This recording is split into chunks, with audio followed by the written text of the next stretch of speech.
மாட்டிக்கிட்டு கனமழை காரணமாக கோரம்பள்ளம் குளம் உடைந்து தூத்துக்குடி நகர் பகுதிக்குள் புகுந்த வெள்ளத்தில் லாரி போன்ற கனரக வாகனங்கள் கூட தத்தளிக்கக்கூடிய நிலை என்பது உருவாகியிருக்கிறது. அந்த காட்சிகளை பார்த்து வருகிறோம். தூத்துக்குடி மாவட்டம் கனமழையால் வெகுவாக பாதிக்கப்பட்டிருக்கக்கூடிய சூழலில் தற்போது குளம் உடைந்து ஊருக்குள் தண்ணீர் புகுந்ததன் காரணமாக கனரக வாகனங்கள் கூட தத்தளிக்கக்கூடிய நிலை என்பது ஏற்பட்டிருக்கிறது. கோரம்பள்ளம் குளம் உடைந்து தூத்துக்குடி நகர் பகுதிக்குள் வெள்ளம் புகுந்ததன் காரணமாக தற்போது லாரி போன்ற கனரக வாகனங்கள் கூட வெள்ளத்தில் சிக்கி தவிக்கக்கூடிய அந்த காட்சிகளை பார்த்து வருகிறோம். தொடர் மழை காரணமாக தூத்துக்குடி கோரம்பள்ளம் குளம் உடைந்ததன் காரணமாக தூத்துக்குடி நகர் பகுதிக்குள் தண்ணீர் புகுந்திருக்கிறது. லாரி, பேருந்து போன்ற கனரக வாகனங்கள் கூட இந்த வெள்ளத்தில் சிக்கி தத்தளிக்கக்கூடிய அந்த காட்சிகளை பார்த்து வருகிறோம்.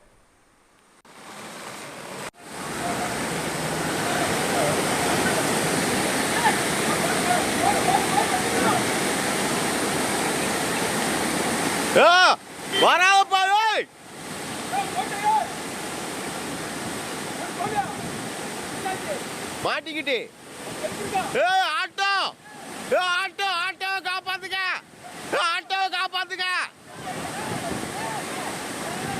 ஆட்டோவை காப்பாத்துங்க.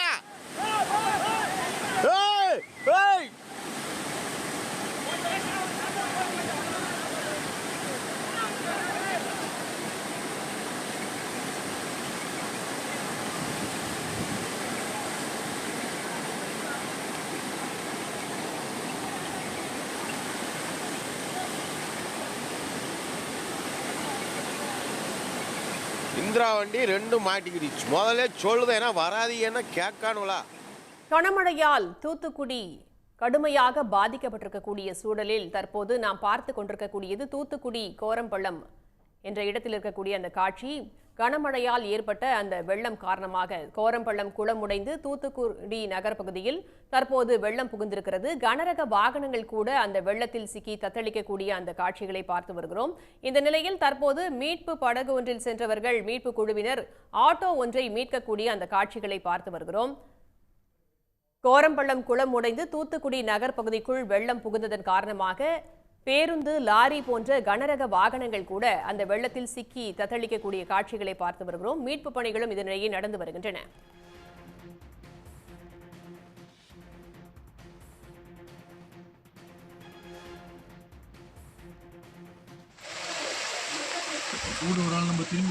தற்போது நாம் பார்க்கக்கூடிய காட்சி நெல்லை மாவட்டம் மாஞ்சோலையில் மண் சரிவு ஏற்பட்டிருக்கக்கூடிய அந்த காட்சிகளை பார்த்து வருகிறோம். பல இடங்களில் மண் சரிவு ஏற்பட்டுள்ளதாக தெரிவிக்கப்பட்டிருக்கிறது. அங்கு சீரமைப்பு பணிகளும் நடைபெற்று வருகின்றன.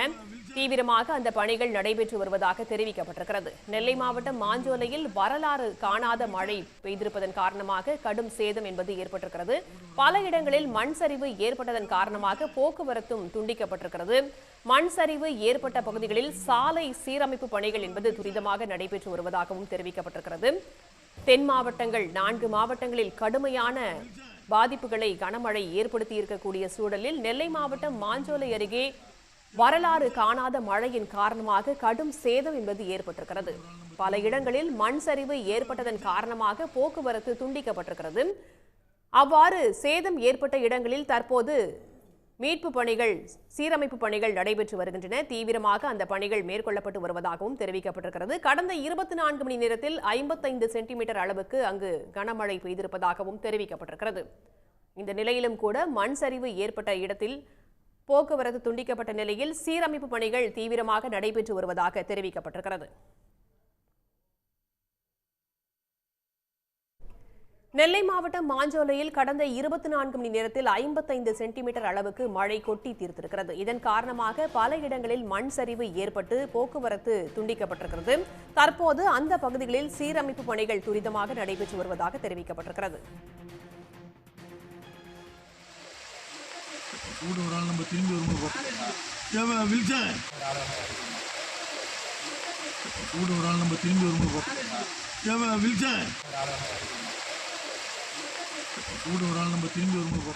கொட்டி தீர்த்திருக்கும் கனமழையின் காரணமாக தமிழகத்தினுடைய தென் மாவட்டங்கள் தத்தளிக்கின்றன.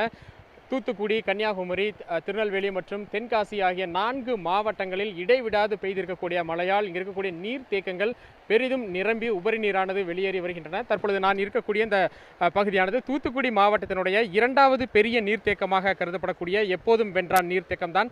தற்பொழுது 4 மீட்டர் உயரம் கொண்ட அந்த அணையானது நீர்த்தேக்கமானது முழு கொள்ளளவை எட்டி தற்பொழுது உபரி நீரானது வெளியேற்றப்பட்டு வருகின்றது. இந்த உபரி நீர் ஆர்ப்பரித்து தற்பொழுது இந்த பகுதியில் செல்லக்கூடிய அந்த காட்சியைத்தான் நாம் பார்க்கின்றோம்.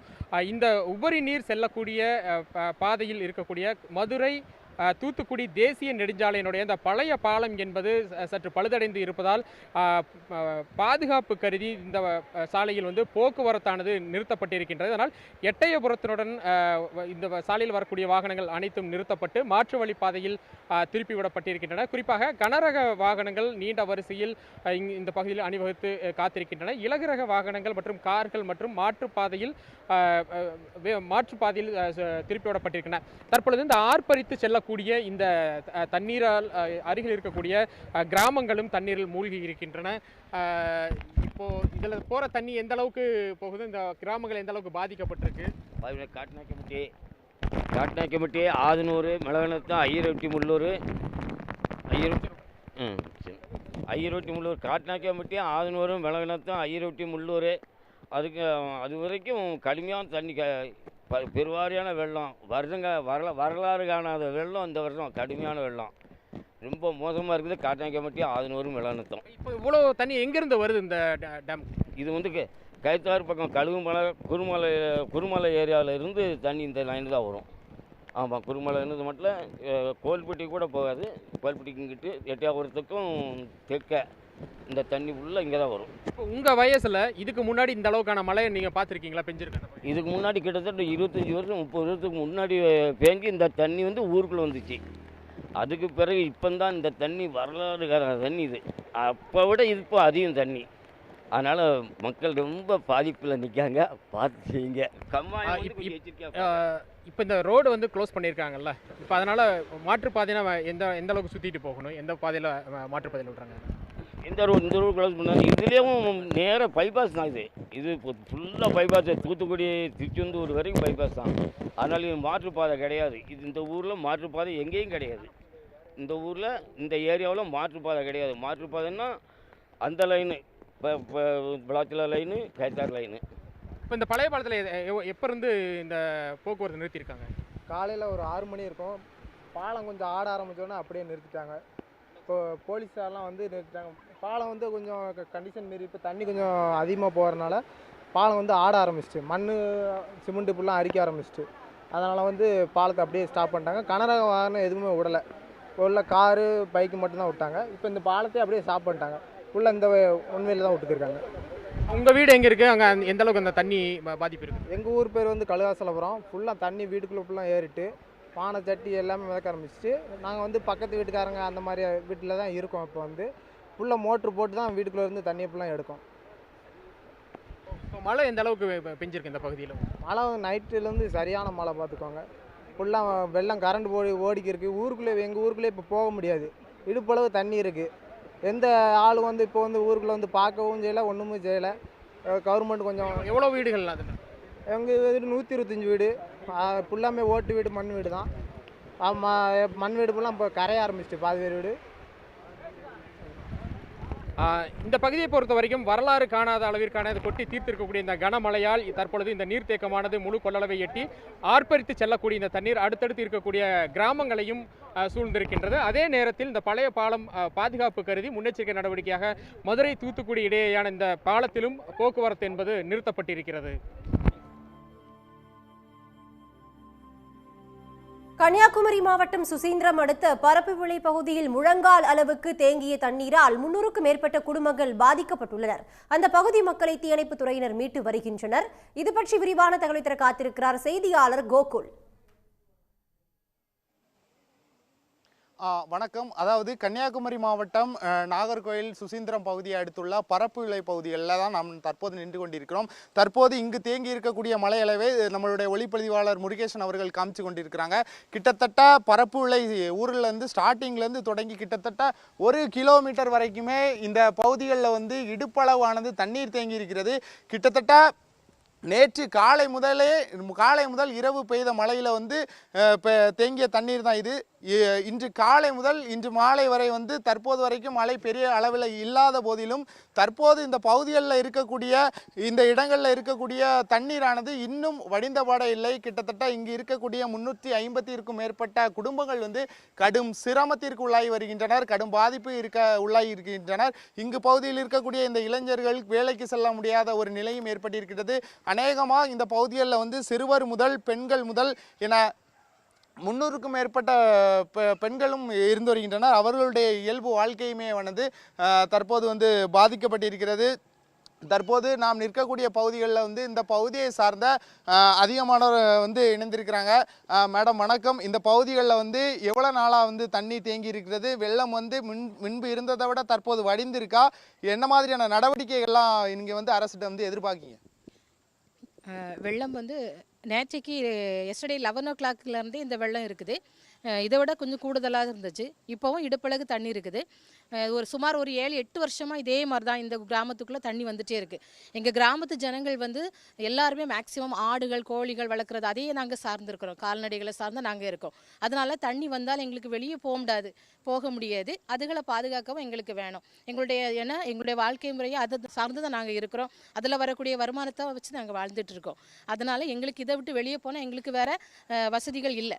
இப்போ ஒரு 7-8 வருஷமாக இந்த மாதிரி பெருவெள்ளம் வந்துகிட்டே இருக்குது. கழிஞ்ச வருஷம்லாம் பார்த்தீங்கன்னா எங்களுக்கு கழுத்தளவுக்குலாம் தண்ணி, வீட்டுக்குள்ளெல்லாம் தண்ணி வந்துடுச்சு. யாருமே எங்களுக்கு எந்த ஒரு ஹெல்ப்பும் வந்து பண்ணலை. நாங்கள் எதிர்பார்த்துட்டு இருக்கோம், நீங்கள் அரசு ஏதாவது எங்களுக்கு செய்யும் அப்படிங்கிறத நாங்கள் எதிர்பார்த்துட்டே இருக்கோம். இந்த தடவையும் நாங்கள் மிகவும் பாதிக்கப்பட்டு தான் இருக்கிறோம். நேற்றிலேருந்து இன்னைக்கு வரை கரண்ட் கட்டு, சரியாக சாப்பிட முடியலை, எல்லார் வீட்லேயும் சரியான பிள்ளைங்களுக்கு படிக்க முடியல, பிள்ளைங்களுடைய புக்ஸ் எல்லாம் நனைஞ்சிடுச்சு, அரிசி நிறைய நனைஞ்சிடுச்சு. இந்த மாதிரி நிறைய பாதிப்பு இருக்குது. நீங்கள் ஹெல்ப் பண்ண உதவுறவங்க நீங்கள் கண்டிப்பாக நீங்கள் எங்களுக்கு செய்யணும். ஏன்னா சுமார் 350 குடும்பங்கள் நாங்கள் வந்து இங்கே வாழ்ந்துட்டுருக்கோம். 350 குடும்பங்களும் மேக்ஸிமம் நாங்கள் கால்நடைகளை சார்ந்துருக்கிறோம். எங்களுக்கு அதிகமாக வேறு வருமானம் எங்கேயுமே எங்கள்கிட்ட வரல. ஸோ நீங்கள் இதை தயவு செய்து கருத்தில் கொண்டு அரசு எங்களுக்கு நீங்கள் உதவி செய்யணும். இனியும் இப்படிப்பட்ட இந்த வெள்ளப்பெருக்கு வராதபடி நீங்கள் எங்களுக்கு ஏதாவது ஒரு வழியில் ஹெல்ப் பண்ணணும். சரியா? இல்லை, 8 வருஷமா இந்த பகுதிகளில் வந்து மழை பெய்தா மழை நீர் வந்து தேங்கும் அப்படின்னு சொல்றீங்க. இது சம்பந்தமா எந்த அதிகாரிகளுக்கு ஏதாவது ஊர் பொதுமக்கள் சார்பில் ஏதாவது மனு அளிக்கப்பட்டிருக்கிறதா? இல்லை அதிகாரிகள் தரப்புல வந்து என்ன சொல்றாங்க? நாங்கள் பஞ்சாயத்துலேருந்து சில அதிகாரிகள் வந்தாங்க. இப்போ இதுக்கு முன்னாடி வெள்ளப்பெருக்கில் கூட ஒரு சிறுவனுக்கு கரண்ட் ஷாக் அடித்து அவனுக்கு கை விரல்லாம் எடுக்கக்கூடிய நிலைமைக்கு வந்துட்டு. அப்போ கூட எங்கள் மக்களெல்லாம் சேர்ந்து போராட்டம் பண்ணாங்க. அது எந்த ஒரு தீர்வும் அங்கேருந்து சொல்யூஷன் எங்களுக்கு கிடைக்கல. அதுவே எங்களுக்கு ரொம்ப ஒரு மன வருத்தமாக இருக்கிறது. ஏன்னா சிறுவர்கள் அவங்களுக்கு தெரியாது இந்த தண்ணியில் எங்கே போகிறது வரதுன்னு தெரியாது. ஸோ கரண்ட் பிடிச்சி அவங்களுக்கு இப்படி பாதிப்பு. அதுலேருந்து எங்களுக்கு என்னவே நாங்கள் இந்த வருத்தத்துலேருந்து மீளலை.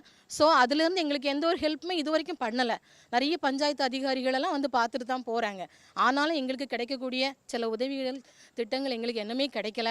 இப்படி ஒரு கிராமம் இருக்குன்னே யாருக்கும் தெரிய மாட்டேங்குது. பரப்புலன்னு கிராமம் இருக்குதா அப்படின்னு சொல்லி கேட்குறாங்க அதிகாரிகள். நிறைய இன்ஸ்பெக்டர்ஸ்லாம் வந்தாங்க. எல்லாரும் பார்த்துட்டு சொல்கிறாங்க, இப்படி ஒரு கிராமம் இருக்கிறத நாங்கள் இன்றைக்கி தான்மா பார்க்குறோன்னு சொல்கிறாங்க. ஸோ அடுத்த கட்டமாக தற்போது இங்கு ஒரு பெண்மணி இருக்கிறாங்க. மேடம், இந்த பகுதிகளில் கிட்டத்தட்ட 1 கிலோமீட்டர் அளவில் வந்து மழை நீர் வந்து நிற்கு அப்படின்னு சொல்கிறீங்க. தற்போது வரை தீயணைப்புத்துறை அதிகாரிகள்லாம் வந்திருக்காங்க. அவங்க என்ன மாதிரியான சொல்லியிருக்காங்க? இந்த பகுதியை சேர்ந்த விஏஓவும் தற்போது வந்து களத்தில் வந்தாங்க. அவங்க என்ன மாதிரியான அறிவுரைகள் உங்கள்கிட்ட சொன்னாங்க?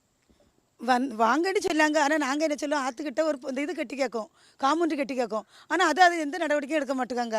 சின்ன குழந்தைங்க இருக்காங்க, கரண்ட் இல்லாமல் இருக்குது, பால் வாங்க போக முடியல, எதுவுமே சாப்பாட்டுக்கு எல்லாத்துக்கும் ரொம்ப கஷ்டப்படாங்க. எப்படி பெண்கள்லாம் எதுவுமே வெளியே வர முடியாது. வந்தாலும் வீட்டுக்கு தண்ணி எது பாம்பு இருக்குமோ இது இருக்குன்னு வெளியே வர்றதுக்கு போயிடறாங்க. ஏன்னா வீட்டுக்கு நம்ம வந்துட்டோம்னா வீட்டுக்கு போச்சுல அங்கே எல்லாம் இருக்குது. அது அடிக்கடி அங்கே மலம்பாம்பு வர இருந்திருக்கு இதுக்கு முன்னாடி தண்ணி வரச்சில. அதுக்காண்டி தான் யாருமே வரமாட்டுக்காங்க வெளியே. வந்தாலும் சின்ன குழந்தைங்களுக்கு கரண்ட் போன ஒரு பால் வாங்க முடியல. அது அழுவு கர்ப்பிணி பெண்ணுங்க வர இருக்குது, நிற மாதம் கர்ப்பிணி பெண்கள் வர இருக்குது. அது வெளியே வர முடியாதுல்ல. வந்தாலும் வாங்க, ஆனால் ஏதாவது ஒரு சலுகை செய்ய மாட்டேங்காங்கல்ல. வந்தாலும் வாங்கன்னு கூப்பிட்டா எல்லாரும் போயிடறாங்க. வீட்டை விட்டு வந்தால் ஏதோ களவுதம் போயிடும், இருக்க சாதனமும் போயிடும் அப்படின்னு போயிடறாவ. சரி, தற்போது நாம் இந்த பகுதியில் வந்து ஒரு சிறுமி ஒருத்தங்க இருக்கிறாங்க. மழை பாதிப்பெல்லாம் எந்த லெவலில் இருக்குது? புத்தகம்லாம் நனைஞ்சிருக்குதா, இல்லாட்டி சேஃபாக இருக்குதா? பள்ளி நாளைக்கு வந்து ஸ்கூல் இருக்கிற பட்சத்தில் அந்த ஸ்கூலுக்கெல்லாம் உங்களால் போக முடியுமா? வீட்டில் ஃபுல்லாக தண்ணி வந்துடுச்சு, அதனால பூச்செல்லாம் உள்ளே வந்துடுச்சு. அப்புறம் படிக்கிறது கூட லைட்ஸ் இல்லை. அப்புறம் புக்கெல்லாம் நனைஞ்சிட்டு. இல்லை, நாளைக்கு இப்போ ஸ்கூல் இருக்கிற பட்சத்தில் உங்களுக்கு ஸ்கூல்லலாம் போக முடியுமா? இல்லை வீட்டுக்குள்ளெல்லாம் எந்த இடங்கள்லாம் தண்ணி இருக்குது? போக முடியாது. எல்லா இடத்துலையும் தண்ணி இருக்குது, சுற்றியே தண்ணி இருக்குது. அதாவது இந்த பரப்பு விளை பகுதியை எடுத்துக்கிட்டோம் அப்படின்னா கிட்டத்தட்ட பல ஆண்டுகளாக மழை பெய்கிற பட்சத்தில் இந்த இடத்துல தண்ணீர் தேங்கும் அப்படிங்கிற ஒரு குற்றச்சாட்டை இந்த பொதுமக்கள் வைக்கிறாங்க.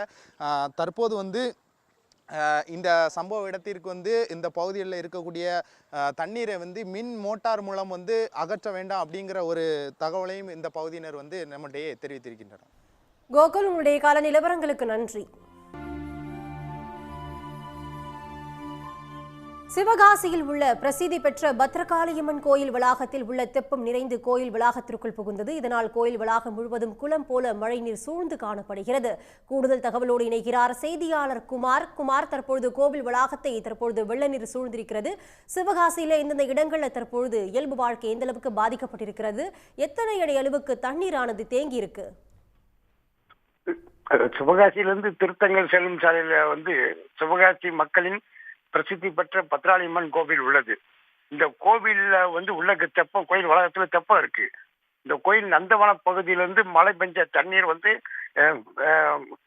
அந்த பக்கம், அந்த நந்தவனத்து பக்கம் இருந்து தெப்பத்துக்கு நிமிர்ந்து அந்த தெப்ப தண்ணி வெளியேறி கோவிலை சுற்றி, கோவில் கற்பக்கிரகத்தை சுற்றி கோவில் வளாகம் முழுவதும் தண்ணி தேங்கி கிடக்கு. இது வந்து கணக்காலுக்கு மேல ஒரு சில இடங்கள்ல முழங்கால அளவு கூட தண்ணி தேங்கி கிடக்கு. இதனால கோயிலுக்கு காலையில வந்த பக்தர்கள் பெரிதும் சிரமம் அடைஞ்சாங்க. இப்ப வந்து தண்ணியை வெளியேற்றுறதுக்கு கோயில் நிர்வாக நடவடிக்கை இருக்குது. இன்று மாலைக்குள் தண்ணீரை வெளியேற்றின பிறகுதான் கோவிலுக்குள் அம்மனை தரிசனம் செய்ய பக்தர்கள் அனுமதிக்கப்படுவார் என்று கூறப்படுகிறது. இதே போன்று நேற்று மதியம் 2 மணிக்கு ஆரம்பித்த மிதமான மழை தொடர்ந்து இரவு முழுது விடிய இன்று மதியம் 3 மணி வரை இன்னைக்கு வரைக்கும் மழை பெய்திருக்கு. இப்போ ஒரு மணி நேரமா மழை நின்றுருக்கு சிவகாசி வட்டாரத்துல.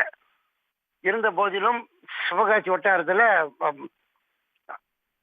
மாநகராட்சி சார்பாக வந்து வடிகால் வசதி அனைத்து இடங்களும் செய்யப்பட்டனால சாலைகள்ல தண்ணீர் தேங்காமல் பெருமளவுக்கு தண்ணீர் வடிந்து ஓடுகிறது. இதனால் சிவகாசி மக்கள் பெரிதும் பாதிக்கப்படவில்லை. குமார், உங்களுடைய விரிவான தகவல்களுக்கு நன்றி. உடனுக்குடன் செய்திகளை தெரிந்து கொள்ள சன் நியூஸ் பெல் ஐகானை கிளிக் பண்ணுங்க.